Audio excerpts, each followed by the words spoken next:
আমরা রাজ্যপাল আমাদের বিশ্ববিদ্যালয়ের আচার্য চ্যান্সেলর, কিন্তু বিশ্ববিদ্যালয়ের বিভিন্ন কঠিন পরিস্থিতিতেও আমরা দেখতে পাই না যে আমাদের রাজ্যপাল কোনো বিষয়ে হস্তক্ষেপ করেন।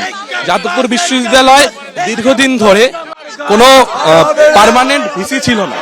দীর্ঘদিন পর পার্মানেন্ট ভিসি যাদবপুর বিশ্ববিদ্যালয়ে এসেছে, কিন্তু ভিসি স্থায়ী হলেও এই মুহূর্তে দাঁড়িয়ে আমাদের রেজিস্ট্রার সহ 3 ফ্যাকাল্টির ডিন অফ স্টুডেন্টস, আমাদের ফাইন্যান্স অফিসার কেউই এখন অবধি পার্মানেন্ট নয়। তার পাশাপাশি যাদবপুর বিশ্ববিদ্যালয়ের বিভাগগুলিতে যে পরিমাণ শিক্ষক বা অধ্যাপকের সংখ্যা থাকার কথা, সেই পরিমাণ শিক্ষক সংখ্যা নেই। এর একটা বড় কারণ যে রাজ্য সরকারের সাথে রাজ্যপালের যে মতভেদ, এবং যার ভোগান্তিতে মাঝে মাঝেই পড়তে হচ্ছে আমাদের বিশ্ববিদ্যালয়কে। আমাদের বিশ্ববিদ্যালয়ের যে সরকার থেকে প্রাপ্য যে টাকা, প্রত্যেক বছরই দেখা যায় সে ফান্ডের ক্ষেত্রে একটা বিশাল পরিমাণ, প্রায় 20 থেকে 22 কোটি টাকা, তার বেশি হতে পারে, এক্সাক্ট সংখ্যা আমি এই মুহূর্তে বলতে পারছি না, কিন্তু একটা বড় পরিমাণ সংখ্যা সরকার থেকে তারা পায় না।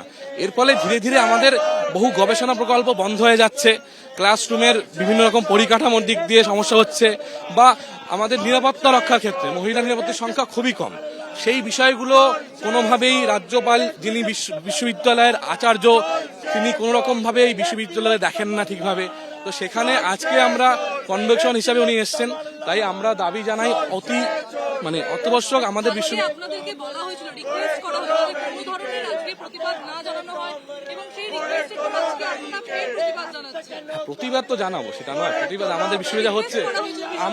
আমরা কোনো জায়গায় বিশৃঙ্খলা ঘটাইনি। আমরা চাইছি রাজ্যপালের সাথে দেখা করতে, আমাদের প্রতিনিধি দল যাবে, তাকে ডেপুটেশন দেবে, কোনো রকম উশৃঙ্খল সৃষ্টি না করেই আমরা চাইছি আমরা রাজ্যপালের কাছে যে কথা বলতে, ওনার সাথে যে সমস্যাগুলো আমরা আপনাদের বলছি বা এতদিন ধরে ক্যাম্পাসের অথরিটির কাছে আমরা বলে আসছি, সেই সমস্যাগুলোই আমরা রাজ্যপালকে বলতে চাই।